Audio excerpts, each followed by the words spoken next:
Rede Prosa. Estamos de volta. O tema dessa edição da Rede Prosa é a relação da comunidade com a água. Já assistimos às reportagens do IPA, TV Unicinos, a nossa aqui da TV Fevale, o PF e o Nifra. Agora você vai acompanhar a reportagem da TV Univates. Lajeado fica a 120 quilômetros de Porto Alegre. É considerada polo econômico da região do Vale do Taquari, com economia diversificada, setores industrial, comercial e de serviços avançados. Além disso, é considerada a cidade mais desenvolvida do estado, segundo dados de 2011 da Firjan, que avaliam renda, educação e saúde. O município fica às margens do rio Taquari, de onde retira a água para abastecer a população. Mas nem sempre esse bem retorna de maneira adequada para o rio. Em relação ao saneamento, propriamente dito, a Constituição não assegura nada de forma expressa. Pode-se fazer uma interpretação a partir de outras previsões que constam da Constituição, como, por exemplo, a garantia a um meio ambiente ecologicamente equilibrado, que consta do artigo 225, e também a garantia do direito à saúde. Como o saneamento ele tem uma ligação muito estreita com essas duas temáticas, né, principalmente a questão ambiental, decorre dali essa interpretação acerca do direito da população a um saneamento básico mínimo. Nesse conjunto habitacional, quase todas as casas têm tratamento de esgoto, mas os moradores reclamam de problemas no sistema de coleta. Dia de chuva e assim, bastante mau cheiro. O esgoto causou muita barata. Barata sobe nos esgotos, é horrível. Desde que eles foram mexer no esgoto, o pessoal ali não aguenta as baratas, porque eles vêm caminhando assim na rua. O mau cheiro que dá é isso aqui, ó. A corção vem, destrói e depois não arruma. Isso aqui que é o mau cheiro que dá. Aqui tem dias que não dá para aguentar. Eu tenho que estar com a casa tudo fechada porque não se aguenta. Segundo o censo de 2010, Lajeado tem cerca de 71 mil habitantes. Aqui, 300 casas estão ligadas ao sistema de tratamento de esgoto, o que representa apenas 5% da população. A meta que nós temos no plano de saneamento municipal é de 95%. Então estamos bem longe disso. Claro que a gente não pretende atingir esses 95% de um dia para o outro, né? Então foi traçado no plano de metas do plano municipal que em 25 anos a gente quer atingir os 95% de tratamento, pelo menos isso. O tratamento é caro realmente, né? Tem um grande custo no início para a instalação do sistema, né? E o tratamento em si, o tratamento químico e físico depois também é caro. Mas a gente vê que essa política de não implementar esses sistemas específicos de coleta de esgoto persistem quando se aprova uma legislação em que novos loteamentos podem ser executados, podem ser feitos sem a necessidade dos sistemas separados. A falta de planejamento urbano e o crescimento acelerado da cidade nos últimos anos agrava o problema. Segundo o IBGE, a população lajadense aumentou cerca de 12% em 10 anos. Uma região da cidade que tem muitos prédios em altura, com uma grande densidade populacional, obviamente elas vão gerar um impacto na produção de esgoto muito grande nessa área. E não havendo ali um sistema de coleta separada, né, do esgoto local, isso é um problema, porque muitas vezes a gente vê que esses dejetos eles acabam indo para a rede pluvial, né, e poluindo os nossos cursos d'água. Para onde vai a água não tratada, o esgoto? Também é o direito da população e eles sabem disso? É um direito, no entanto, aqueles que têm o dever de informar muitas vezes não o fazem, né? Essas informações são conhecidas, nós temos como acessá-las, a própria Corsã fornece informações acerca disso, né? Os relatórios deles fornecem esse tipo de informação, mas o que acontece é que muitas vezes a população não sabe aonde buscar e os órgãos não informam pelos meios mais populares, não divulgam isso pelos meios mais populares de comunicação, né? Então acabam mantendo essa informação dentro dos seus universos, né? Dentro dos seus sites oficiais, entre outros, e que a população muitas vezes não alcança, mas é direito dela tomar conhecimento disso sim, porque diz respeito às próprias vidas. Fossa séptica é a solução para residências sem ligação com o sistema de tratamento de esgoto. Mas é necessário que ela seja adequada para o tamanho da construção e também o número de moradores. Se não há o sistema coletivo de tratamento de esgoto, a gente tem que ter um sistema individual de tratamento. Grande parte dele é por sistema de fossa e sumidouro, que Na verdade, o que é? Uma grande câmara que recebe esses esgotos da casa, faz um tratamento microbiológico ali com organismos que existem dentro do nosso próprio sistema, nosso trato digestório, e depois ele tem um sistema de sumidouro, que é onde, digamos assim, ele se direciona essas águas já limpas, já sem matéria orgânica, com uma taxa bem menor de taxa de matéria orgânica, e direciona isso para o solo. Esse sistema individual de fossa e sumidouro, ele precisa ser limpo de tempo em tempo. E é aí que começam os nossos problemas em termos de problemas sanitários, posso-se dizer assim, né? Porque nem sempre as pessoas limpam isso. E isso pode estar contaminando os lençóis freáticos, isso pode estar escorrendo para dentro de um pluvial, isso pode estar chegando num pluvial, chegando no nosso rio, chegando nos nossos arroios. O crescimento desordenado de grandes centros urbanos gera inúmeros problemas à administração pública. Mas entre as principais demandas, o abastecimento de água se mostra primordial. Em Caxias do Sul, que hoje soma mais de 465 mil habitantes, algumas comunidades ainda esperam que os investimentos em uma nova barragem tornem constante a presença da água. Veja com a UFS TV. O dia a dia de uma dona de casa não é nada fácil. Preparar a comida, lavar a roupa, a louça, limpar a casa. Imagine então cuidar de tudo isso sem água, pois a falta recorrente desse recurso faz parte do cotidiano de Dona Leonice, moradora do bairro Belo Horizonte, de Caxias do Sul. Caxias está situada na encosta superior da região nordeste do Rio Grande do Sul, a 127 quilômetros da capital do estado. Seu relevo se caracteriza por um terreno alto e acidentado, recortado por diversos arroios, que formam estreitos vales. A sede do município está assentada no divisor de águas entre as bacias dos rios Caí e Taquari e Antas. Voltando ao problema de Dona Leonice, para a água chegar até a casa dela, precisa superar um obstáculo, o relevo. Por conta disso, o bairro depende de uma das 65 estações de bombeamento. Tem uma caixa d'água de 500 litros, ela só enche de madrugada, às vezes. Então, assim, ela encheu de madrugada, que a gente ouviu o barulho que ela está enchendo. No outro dia eu tenho água até algumas horas para trabalhar, para limpar a casa, para tudo. Sem desperdícios. Leonice ainda precisa poupar para abastecer o salão de beleza que mantém em um dos cômodos da casa. Quando falta água no salão, ou eu perco o cliente, ou eu vou no vizinho e vejo se na caixa d'água dele tiver água, ele me cede, senão eu fico sem. E olha que há 6 anos a cabeleireira ganhou como vizinho um reservatório de água do Serviço Autônomo Municipal de Água e Esgoto, que controla o abastecimento da cidade. Mas o volume que deveria ficar armazenado não se mostra suficiente para atender a todo o bairro. Sábado e domingo nunca tem. A partir de sexta-feira, esquece, tu não tem água se facilitar nem para tomar banho. Para ampliar o abastecimento da cidade, a Prefeitura tem investido em grandes obras, como é o caso do sistema Marrecas, que entrou em operação em setembro deste ano. Só a barragem tem 72 metros de altura por 435 de comprimento. Uma estrutura capaz de explorar 900 litros de água por segundo, o que garantiria o abastecimento do município pelos próximos 25 anos. Nós já captamos o máximo de água que se pode captar dos sistemas atuais. Por isso a importância então desse novo sistema de captação, porque essa é a garantia para o crescimento da cidade daqui para frente. A partir do início da operação do Marrecas, a maior cidade do interior gaúcho passa a contar com 6 sistemas de abastecimento de água para atender a população, estimada em mais de 465 mil habitantes. Porto Alegre tem o Lago do Guaíba, né? A região do Vale dos Sinos ali tem o Rio dos Sinos. São rios ou lagos de grande porte em que tu pode fazer a captação diretamente neles. Aqui na nossa cidade o que a gente tem são pequenos arroios, né? Arroios que eles têm uma vazão normalmente de pequeno porte, mas que eles têm uma capacidade na bacia de captação de conduzir bastante água. Conforme a previsão da Prefeitura, o bairro de Dona Leonice receberá futuramente as águas do Marrecas. Mas para isso acontecer, é necessária a ampliação da rede de distribuição, já que a barragem se encontra a cerca de 20 quilômetros da entrada da cidade. E a água, que mesmo escassa, abastece a casa de Dona Leonice hoje.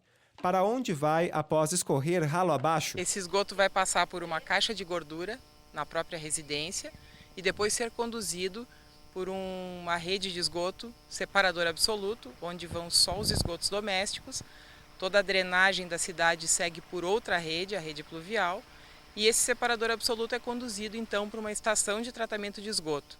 Hoje, Caxias conta com 9 estações de tratamento de esgoto, que juntas recebem 86% dos resíduos da cidade. Um sistema considerado modelo nacional, já que o país coleta apenas 46% do esgoto produzido pela população e trata 38%. No momento em que você trata o esgoto, você consequentemente está tratando a natureza, o meio ambiente, mas está tratando também a água. Entretanto, mesmo com essa estrutura, o desenvolvimento acelerado com ocupações irregulares e indústrias fora do padrão ambiental ainda são os principais problemas enfrentados pelo município. E isso tem um impacto muito grande e é muito difícil para o poder público recuperar essa degradação advinda desses irregulares. É muito difícil para o SAMAI fazer uma rede de esgoto, implementar uma rede de esgoto numa área irregular e conduzir esse esgoto para tratamento. Irregularidades que contaminam uma água já tratada, que segue o curso e retorna a um dos mananciais da cidade, para abastecer a população, ou parte dela. É um direito do povo, é um direito do brasileiro, é um direito do mundo ter água. A conta da água chega no final do mês. E eles não querem saber, eu tenho que pagar, mas eu tive água durante o mês para usar? Nem sempre eu tenho água. A água para as praias é um fator fundamental. Tomar um banho no mar ou na lagoa é o principal atrativo de todos os balneários. A Praia do Laranjal, em Pelotas, recebe turistas de diversos lugares durante o verão. O balneário é coberto pela maior laguna do Brasil, que deveria ser uma ótima opção para se refrescar do calor. O problema é que hoje em dia essas águas despertam a desconfiança da população. Veja na reportagem da TV O Cepel. O Laranjal, antes de ser uma praia, era uma propriedade privada, uma estância que pertencia à família Assunção Guerto. As terras foram divididas para os filhos, que acabaram vendendo as fazendas e dando origem à Praia do Laranjal. Oficialmente nós temos 2 anos de criação da Praia do Laranjal. 52, o Balneário Santo Antônio, que foi fundado pelo Antônio Augusto de Assunção Júnior, e em 57 o Balneário Valverde, que foi fundado pelo Arthur Augusto de Assunção. Eram 2 irmãos. Hoje o Laranjal é ponto turístico de Pelotas e recebe gente de muitos lugares no verão, além dos mais de 45 mil habitantes. A praia é rodeada pela Lagoa dos Patos, a maior laguna do Brasil, com uma área de aproximadamente 10 mil quilômetros quadrados. A orla é aproveitada para exercícios físicos, passeios e banhos de sol, mas nem todos mergulham nessa água. Antigamente, todos entravam à Lagoa dos Patos sem nenhum tipo de preocupação. Hoje o Laranjal tem 10 pontos para banho. Desses 10, 7 são impróprios e apenas 3 são próprios para banho. Isso por causa do esgoto, que na maioria das casas não recebe nenhum tipo de tratamento. Há quem mergulhe tranquilamente e quem se assuste em ver o líquido escuro despejado em alguns pontos na beira da lagoa. Nos últimos anos eu não tomo, não. Quando a água está salgada eu tomo banho, senão eu tenho um receio por causa da poluição e tudo. Frequento muito a lagoa, tomo muito banho e nunca tive nenhuma doença de pele. Eu acho que tem bastante poluição. Eu acho que não é divulgado tanto que tem. Na verdade é isso que eu penso, por isso que eu não tomo. Antigamente eu tomava banho aqui sem receio nenhum. Sempre teve essa certeza, algo já cultural, de que o Laranjal não seria própria para banho. Para informar dos pontos em que pode tomar banho, existem as placas indicando a qualidade da água. As análises são feitas com base em resolução do Conselho Nacional do Meio Ambiente. As águas são próprias quando são encontrados menos de 1.000 coliformes termotolerantes ou 800 Escherichia coli a cada 100 mililitros. Se forem encontrados mais, a água se torna imprópria. Essas bactérias são encontradas nas fezes. A partir de 2010, houve um termo de cooperação entre o SANEP e a FEPAM, que até então faziam essas análises e divulgação dos resultados. E a partir desse ano, então, o SANEP assumiu, por interesse do município, para aplicar a metodologia da resolução nacional do CONAMA. A placa informativa ela é colocada no ponto onde é coletado, ou seja, ele é coletado a 50 metros da margem do curso do corpo da água, e essa placa deve ficar bem em frente a esse ponto e abrange em torno de 100 metros para cada lado. A empresa responsável pelo tratamento de esgoto no município é o Serviço Autônomo de Abastecimento de Água de Pelotas, o SANEP. E segundo a autarquia, dos cerca de 4.000 pontos residenciais, hoje apenas 700 passam pelo tratamento de esgoto. Mas o problema que há tempos existe na Praia do Laranjal pode ser solucionado em breve. Segundo o diretor-presidente do SANEP, Jacques Reidams, vai ser construído um encanamento em toda a cidade para levar os dejetos até a estação de tratamento de esgoto. Nós ainda estamos em processo de licitação, já tivemos 2 licitações e elas deram desertas. Estamos até o final do mês uma nova licitação para que possamos contratar uma nova empresa e terminar a rede de esgoto, e aí sim teremos condições de atender 100% das moradias do Laranjal, fazendo com que a despoluição nesse aspecto, pelo menos de esgoto local, seja eliminada. Então é possível que até 2017 todos possam voltar a tomar banho tranquilos na Praia do Laranjal.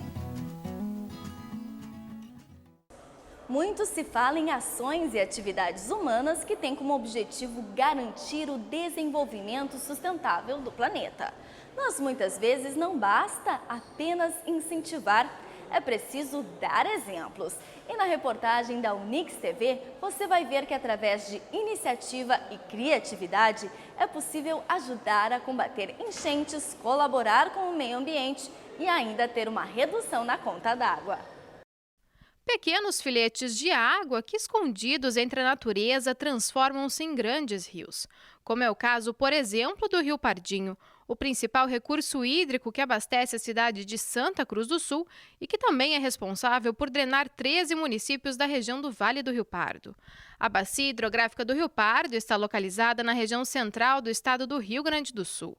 Ao longo de todo o seu percurso, desde a nascente até a foz, a água do Rio Pardinho sofre impactos negativos de atividades desenvolvidas às suas margens que resultam diretamente na qualidade da água. E se a qualidade das águas dos rios é determinada pela ação do homem, por que não investir em simples atitudes que podem refletir em um futuro sustentável? Esse é o pensamento do seu Geraldo, que por conta própria arquitetou um sistema que armazena a água da chuva. Iniciativa, criatividade e um investimento de baixo custo. Esses foram os aliados do taxista na hora de colocar a ideia em prática. O resultado está no meio ambiente e também na conta mensal de água. Que eu gastei aqui na época, acho que uns R$500, mais ou menos, né? E o retorno vem depois na conta da luz, da água, né? Vem o retorno. O que o senhor observou de diferença na conta? Olha, eu acompanhei mais ou menos assim uns 3 meses a conta, né? Isso deu uma média de 10 a 11, 12%, mais ou menos. A água armazenada na cisterna é reutilizada para diversas atividades não potáveis. As flores e as plantas ganham mais vida por receber uma água pura, livre de cloro. Na casa da família Leal, cuidar deste recurso tão importante já se tornou um estilo de vida. Eu tenho meu filho aí, ele tem o carro dele, então ele já tem um costume, ele pega aqui, quando vai lavar o carro, ele já coloca a mangueira ali, ele usa esta água aqui e lava o carro dele. É. E a minha filha também, né, quando tem que ajudar a lavar o terraço aí, essa coisa aí, então ela já vem com o baldinho aqui, pega a água, paninho e... Então já tem um ritmo assim que já sabe como funciona, né? Nós convidamos a professora do Departamento de Engenharia e Arquitetura da Universidade de Santa Cruz do Sul, Rosi Espíndola, para conhecer a cisterna arquitetada pelo seu Geraldo. Segundo a professora, o armazenamento da água da chuva é essencial também para suprir os períodos de seca durante o verão. O Rio Pardinho, nosso principal rio aqui, que abastece a cidade de Santa Cruz, né? Muitas vezes no verão ele também concorre o uso para abastecimento de água com irrigação da lavoura, né, de lavoura de arroz principalmente, né, e também é um período de estiagem, né, de poucas chuvas. Então é interessante nesse período ter água na cisterna, que a água que chega pela concessionária, que passa pelo hidrômetro, ela é uma água que foi tratada, né, é uma água que é potável, quer dizer, ela tem condições de ser ingerida, bebida, né? Então, seria justo, né, não utilizar essa água potável para poder colocar no vaso sanitário, para poder molhar as gramas, né? Seria interessante, então, aproveitar essa água de chuva, que ao mesmo tempo que você pode utilizar no gramado, né? Você pode molhar as plantas, lavar o piso, lavar o carro. A professora destaca ainda que antes de instalar o sistema é preciso observar alguns detalhes importantes. Se é uma finalidade que você não vai precisar ter uma instalação hidráulica para ela, para poder levar até um aparelho sanitário, como um vaso sanitário, ou como um tanque ou máquina de lavar, tu pode fazer uma instalação mais simples, né? Precisa ter um sistema de calhas e condutores verticais, esses que descem, né, e os horizontais, de maneira com que a água possa ser conduzida até um reservatório de água. Esse reservatório de água pode ser de concreto, pode ser de fibra. Para o engenheiro agrônomo e professor do Departamento de Engenharia, Arquitetura e Ciências Agrárias da Unisc, Dionei Delevati, na relação da comunidade com a água, ainda é preciso que as pessoas a percebam como um bem vital e que precisa, cada vez mais, ser preservada.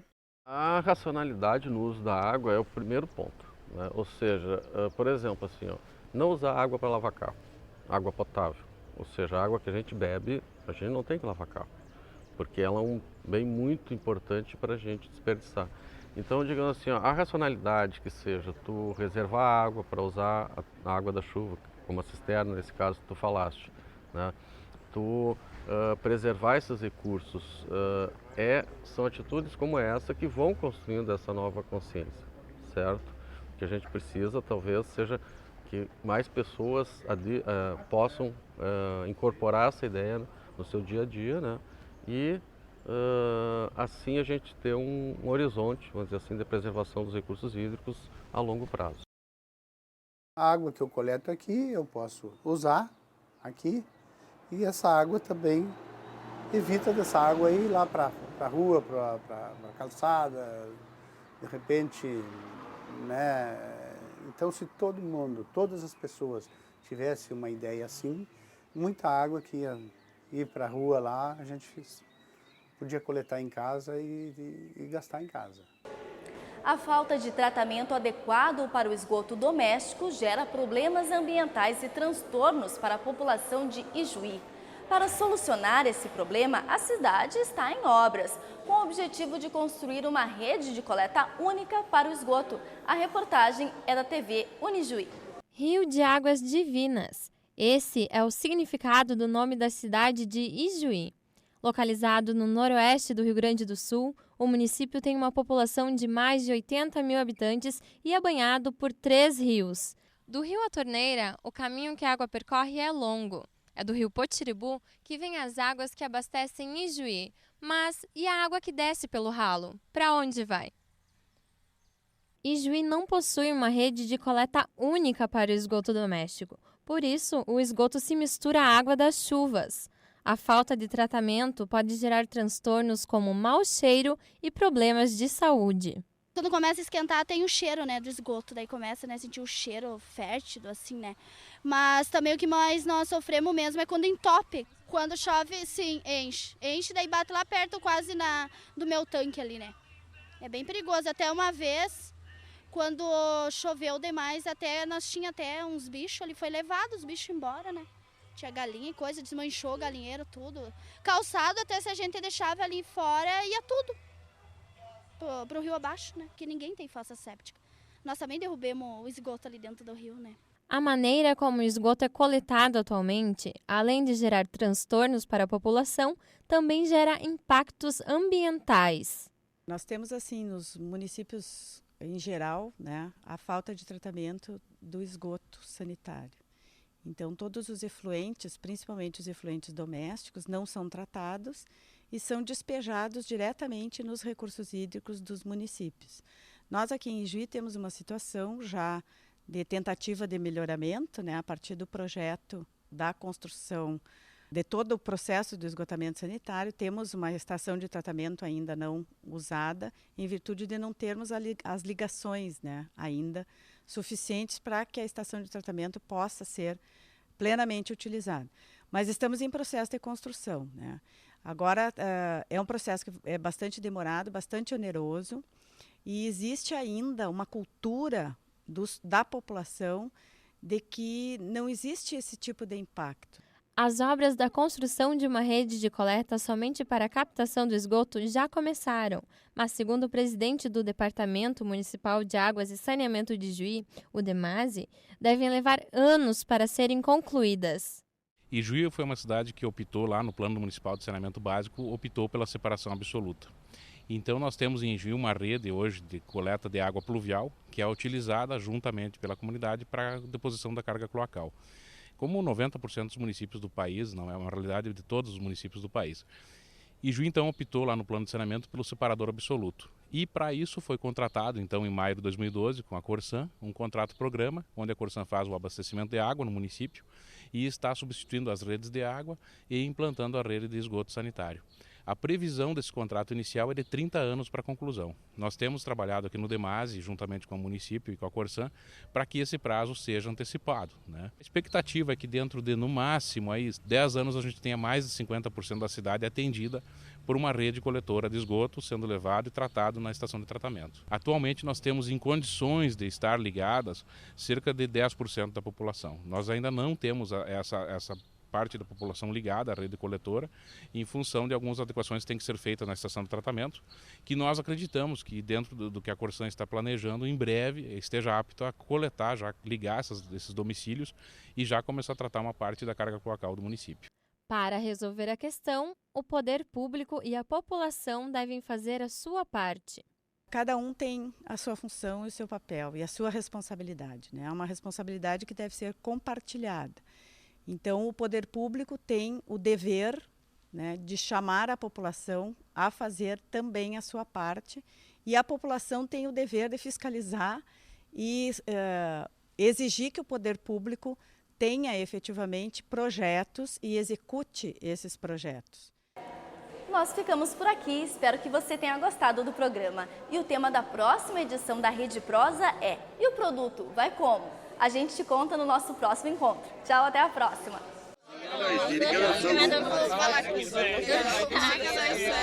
Rede Prosa.